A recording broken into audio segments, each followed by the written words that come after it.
Live from New Delhi, you're watching DD India Live, India's voice to the world. I'm Tanvi Taneja, coming up in the next 30 minutes. Ukraine claims energy system targeted in major Russian missile strike.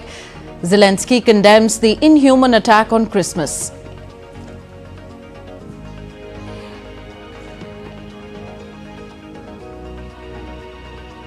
Azerbaijan Airlines plane with 62 passengers and 5 crew members on board crashes in Kazakhstan. 32 survivors reported so far.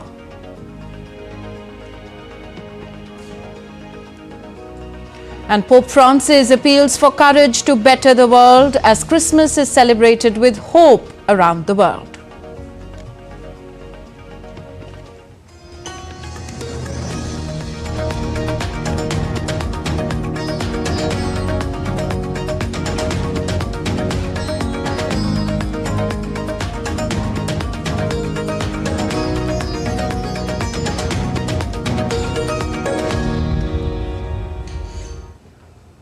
Russia conducted a massive strike on Ukraine's energy system and cities in its northeastern region with cruise and ballistic missiles on Wednesday. A statement from a Russian defense ministry said that Ukraine's critical energy facilities that support the work of Kiev's military-industrial complex was targeted. Furthermore, Russia also claimed the control of Voronezh in eastern Ukraine. Ukrainian President Volodymyr Zelensky said earlier on Wednesday that Russia had attacked Ukraine's energy system and some cities with cruise and ballistic missiles plus drones. And next on to the Israel-Hamas conflict. The Israeli army said on Tuesday it had concluded the military operations in southern Gaza, which likely led to the killing by Hamas of 6 hostages in August. In late August, after troops found the 6 hostages' bodies in an underground shaft in Rafah, Israeli military conducted gradual and cautious ground activities, but had a circumstantial influence on the terrorists' decision to murder the 6 hostages.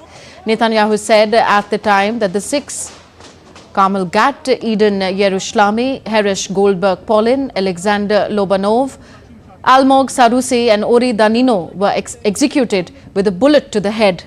The Hostages and Missing Families Forum campaign group responded to the army statement by calling for action to bring back all the remaining hostages. So as the fighting churns on, an Israeli delegation returned from a significant round of talks in Qatar, aiming to secure a truce and the release of dozens of hostages still held in the Gaza Strip.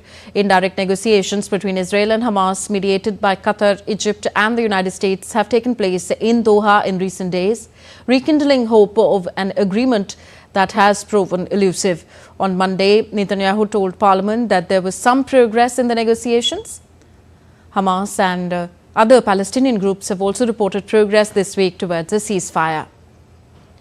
Meanwhile, Lebanon Ceasefire Monitoring Committee held a meeting in Beirut in the presence of caretaker Prime Minister Najib Mikati and Army Commander General Joseph Aoun, nearly a month into a fragile ceasefire between Israel and Hezbollah. On to Syria now. In the aftermath of Assad's collapse and a new regime in control, Syrian armed groups have agreed that they will dissolve their command and consolidate them under the Defense Ministry. On Tuesday, the new Syrian leader, Ahmad al-Shara, reached an agreement with former rebel faction chiefs in this regard. A statement from the new administration announced this development. The ministry would be restructured and will also use former rebel factions and officers who defected from Bashar al-Assad's army. However, representatives of the US-backed Kurdish-led forces that control swathes of Syria's northeast were absent from the meeting. In Kazakhstan, a passenger plane crashed near the city of Aktau on Wednesday after veering from its scheduled route. 62 passengers and 5 crew members were on board, of which 32 have survived. The plane was flying from the Azerbaijani capital Baku on the western shore of the Caspian to the city of Grozny in Chechnya in southern Russia. President Ilham Aliyev cut short a visit to Russia, where he had been due to attend an informal summit of leaders of the Commonwealth of Independent States. The Kazakh Transport Ministry said that of the plane's passengers, 37 were from Azerbaijan, 6 from Kazakhstan, 3 from Kyrgyzstan and 16 were from Russia. Kazakhstan said that it had opened an investigation into the crash.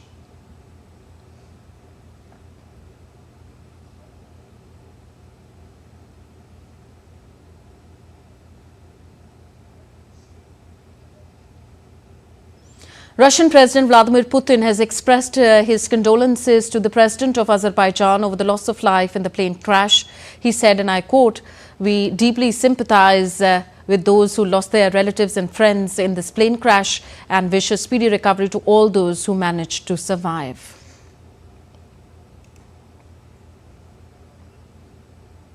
South Korea's suspended President Yoon Suk-yeol defied the second summon for investigation over martial law on Wednesday. Yoon, a former prosecutor, also failed to attend a hearing he was summoned to last Wednesday, giving no explanation for his absence.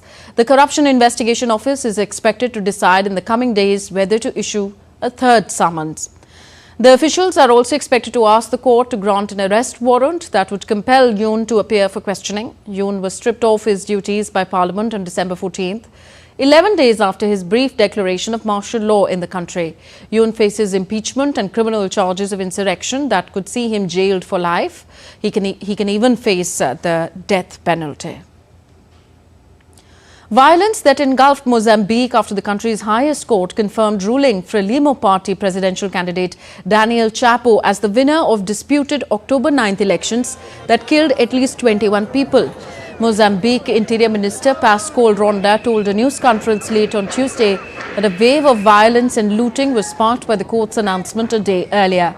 He said it was led by mostly youthful supporters of losing candidate Venancio Mondlane, who received 24% of the vote, second to Chapo, who got 65%.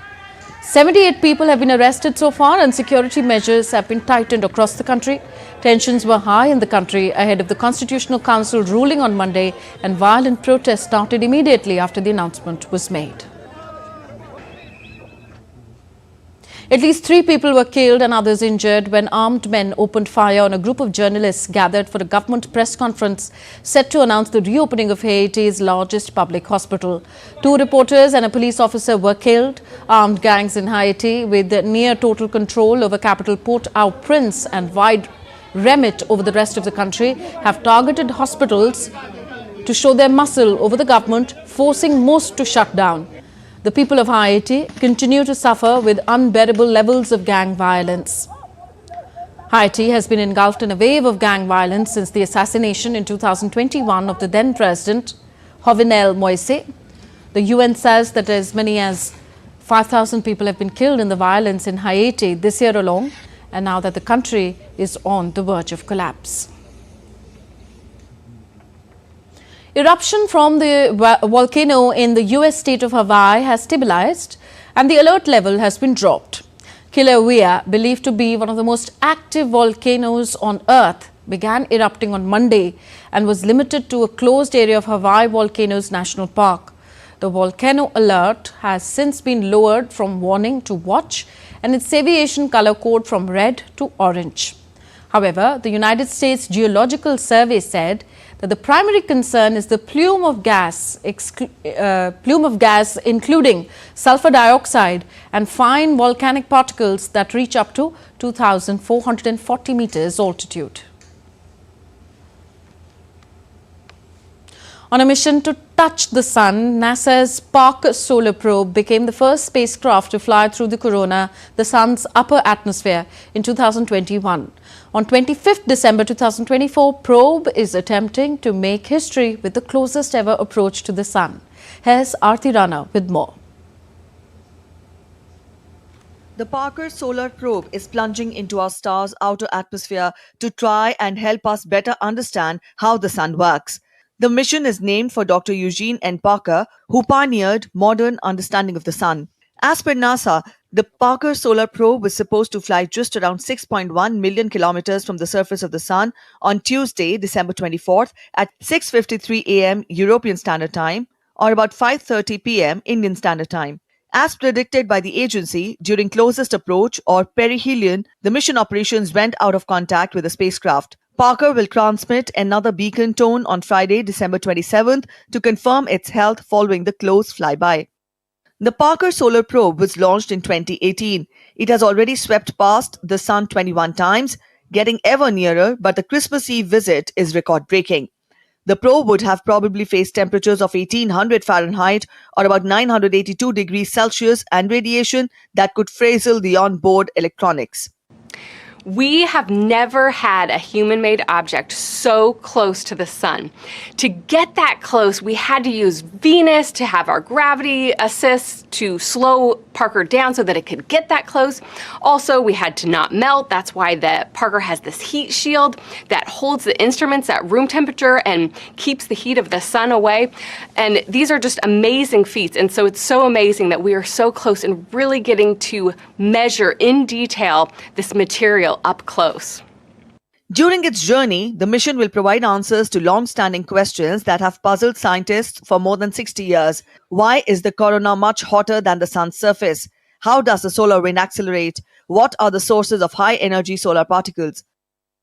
We're here at solar maximum, which is the time that the sun is the most dynamic, and it has explosions all the time, these huge coronal mass ejections and solar flares. And those are the biggest, most energetic explosions in our solar system, and actually larger than the entire planet Earth. They're really just some unbelievable things to observe. And so by passing this close to the sun, we're able to observe these explosions close up, and instead of having them get all stirred up and blurred by the time they reach the Earth, we're getting to see the pristine processes happening right up close to their origin. Data from Parker will be key to understanding and perhaps forecasting space weather. Space weather can change the orbits of satellites, shorten their lifetime, or interfere with onboard electronics. The probe has 4 instrument suites designed to study magnetic fields, plasma and energetic particles, and image the solar wind. Since its launch in 2018, Parker has circled gradually closer to the sun, using flybys of Venus to move into a tighter orbit. With every orbit bringing it closer, the probe faces brutal heat and radiation to provide humanity with unprecedented observations, visiting the only star we can study up close. Out of communication for several days, next signal is expected on December 27th to see if it has survived. Aarti Rana's report, DD India. You're watching DD India Live, still to come on the show. India's Prime Minister Narendra Modi pens a heartfelt note on former Prime Minister Atal Bihari Vajpayee's 100th birth anniversary.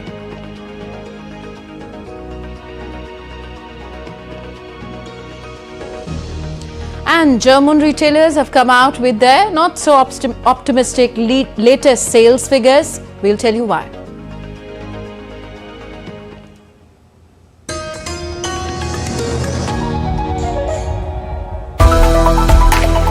Age of artificial intelligence. New strides in semiconductors. Pushing the frontiers of space. Watch Reflections 2024, Science, Technology and Space, only on DD India.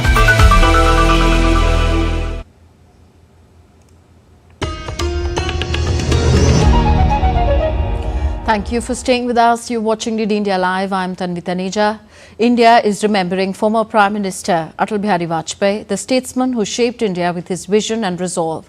The day is also being observed as Good Governance Day, honouring his leadership and services to society. A look at the relevance and resolve of the day. India's former Prime Minister and country's veteran leader Atal Bihari Vajpayee is the architect of India's transition into 21st CE. The inspirational leader was engaged in the service of the nation throughout his life. Vajpayee's rule proved to be a milestone for Indian politics and administration. The legacy of Atal good governance has been successfully followed by Prime Minister Narendra Modi. PM Modi's Sabka Saath, Sabka Vikas, Sabka Vishwas, that is everyone together, everyone's development, everyone's trust policy is an appropriate example in point. The Modi government at the centre has taken many such initiatives in the last 10 years, which reflect the continuing legacy of striving for good governance. These schemes include Prime Minister Vishwakarma Yojana. It is an important initiative towards economically empowering traditional artisans and handicraftsmen. A provision of 13,000 crore rupees has been made under the scheme, which will be applicable for the next 5 years, that is from the year 2023-24 to the year 2027-28. The Modi government at the centre has also set an ambitious target of building 3.32 crore houses in rural areas. As of November 19, 2024, 3.21 crore houses have been approved and 2.67 crore houses have been completed.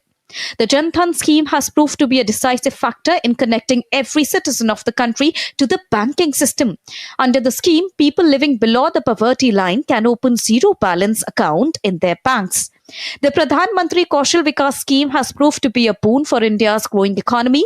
This skill certification scheme has enabled Indian youth to take industry-relevant skill training that will help them achieve better livelihood. Prime Minister Narendra Modi's government also launched Ujjwala Yojana with an objective to make clean cooking fuel such as LPG available to the rural and deprived households which were otherwise using traditional cooking fuels. Under Pradhan Mantri Kisan Samman Nidhi scheme, the central government gives financial assistance of 6,000 rupees to the farmers of the country in a year. Moreover, Atal Pension Yojana has been launched to provide an uninterrupted income to all the citizens of the country after the age of 60 years. The Modi government also launched Ayushman Bharat scheme, the largest health assurance scheme in the world, which aims at providing a health cover of 5 lakh rupees per family per year. Under the leadership of Prime Minister Narendra Modi, the central government has also worked continuously to economically empower the people. Make in India, a government program, was launched in the year 2014 to promote entrepreneurship in the country. Prime Minister Swanidhi scheme was launched to economically empower the street vendors affected during the pandemic. As of the 24th of December 2024, loans have been distributed to 69 lakh street vendors under the scheme to re-establish their lost business. The central government came up with the National Single Window System in September 2021. It is a digital platform for investors' guidance to identify and apply for faster approvals as per their business. National Logistics Policy was also launched in 2022 with the aim of reducing logistic cost and increased efficiency. It has played a vital role in making Indian products more competitive globally. These steps are highly inspired by Atal Bihari Vajpayee's ideologies. These have a greater significance for the whole nation for the overall development of the country. Bureau Report, DD India. India also remembers Mahamana Pandit Madan Mohan Malv on his birth anniversary today. His birth anniversary is a tribute to his legacy of promoting education, Hindu-Muslim unity and his efforts to revive Indian cultural and spiritual values. A prominent freedom fighter, educationist and the founder of the Banaras Hindu University, Pandit Madan Mohan Malv is remembered for his immense contribution to India's independence movement and social reforms. On December 24, 2014, he was posthumously bestowed with the highest civilian honour of India, the Bharat Ratna. Parliamentarians today paid homage to Atal Bihari Vajpayee and Pandit Madan Mohan Malv by offering flowers in the Parliament House. Lok Sabha Speaker Om Birla, Central Ministers JP Nadda, Piyush Goyal, Ashwini Vaishnav, Bhupinder Yadav, Kiran Rijiju, along with Opposition Leader Mallikarjun Kharge and other members paid floral tributes to the leaders. On this occasion, the books published in Hindi and English on the life of both the stalwarts were presented by the Lok Sabha Secretariat to eminent personalities. Next in the bulletin, Christmas cheer from around the globe. Up first, Pope Francis delivered his traditional speech on the occasion of Christmas today during the Urbi et Orbi, a Latin phrase that literally means to the city of Rome and the world. The Pope addresses Catholics and non-Catholics alike as he tackles issues of global concern. The Pope marked Christmas Eve on Tuesday with the traditional Mass in St. Peter's Basilica. He urged the faithful to bring hope as pilgrims of light into the darkness of the world. He also appealed for courage to better the world. This Christmas, at the beginning of the Jubilee year, I invite every individual and all peoples and nations to find the courage needed to walk through that door, to become pilgrims of hope, to silence the sound of arms, and overcome divisions. May there be the boldness needed to open the door to negotiation and to gestures of dialogue and encounter in order to achieve a just and lasting peace. May the sound of arms be silenced in the Middle East. May there be a ceasefire, may the hostages be released, and aid be given to the people worn out by hunger and by war. Germans are celebrating Christmas with much fanfare. Now, right on time for the festivities, German retailers have shown their latest numbers. For many in the industry, holiday sales are their most important sales. Lars Holte is with Deutsche Welle and joins me from Berlin. Lars, what can you tell us? Thanks for having me. Well, let's just say it's not much of a holly jolly Christmas. Things could be better for the German retail sector. The mood among business leaders has dropped from 23 points to just over 22 points in the most recent survey. That's according to the economic experts at the IFO Institute. Now, what's behind those numbers? They're pretty much saying that retailers are less optimistic about their business in December than they were in November. And looking ahead, their optimism for the first months of the new year has also dropped a bit. Recent numbers weren't all too bad for retail sales in electronics and appliances, while those make popular Christmas gifts. Food spending is up, also not surprising since many Christmas traditions in Germany are food-related and people tend to consume more calories over the holidays. But there's retail heavyweights like home improvement stores, furnitures, vehicles and such that have seen shrinking demand once more. Many retailers are saying that both the number of customers and the amount they spend were down. Thank you, Lars. Lars Holte reporting from DW Berlin. In Delhi, Christmas celebrations at Sacred Heart Cathedral bring together people to celebrate the birth of Jesus Christ, creating a sense of unity, joy and spiritual reflection. Local worshippers show their excitement, eagerly participating in the various events and traditions that mark this sacred time of the year. Jingle bells, jingle all the way. Yes, it's Christmas time and today is 25th of December. It's a Merry Christmas to everyone. I'm here in the capital at the Sacred Heart Cathedral where people from all walks of life have gathered to celebrate this joyful, colorful and vibrant festivals. People have all decked up. They have come here from all parts of the city and the prayers are going on inside the church right now, but the spirits of the people are really high. Union Minister JP Nadda and BJP MP Bansuri Swaraj also gave Christmas wishes. A very Merry Christmas to everyone, wishing you a year full of joy, prosperity, peace and may it be filled with unbridled happiness. मेरी Christmas की हार्दिक शुभकामनाएं देता हूँ और यहाँ मैंने भगवान से प्रार्थना की कि हम सबको सभी समाज के लोगों को मंगलमय रखे और इसके साथ साथ सद्भाव के साथ देश सबका साथ, सबका विकास, सबका विश्वास, सबका प्रयास इस मंत्र को लेकर प्रधानमंत्री जी के इस मंत्र को लेकर देश आगे बढ़े. In fact, children have also dressed as Santa Claus and for obvious reasons because they expect a lot. This is a time where they expect a lot of gifts from Santa Claus. They think that Santa Claus will come and give them gifts. Merry Christmas. Merry Christmas. Merry Christmas. I'm very excited. This is my first time visiting a church. So yes, it's nice. My name is Spiwe. I come from Zimbabwe. I'm so excited to come here to celebrate Christmas. All I want to say is that Merry Christmas to you all. It's very exciting.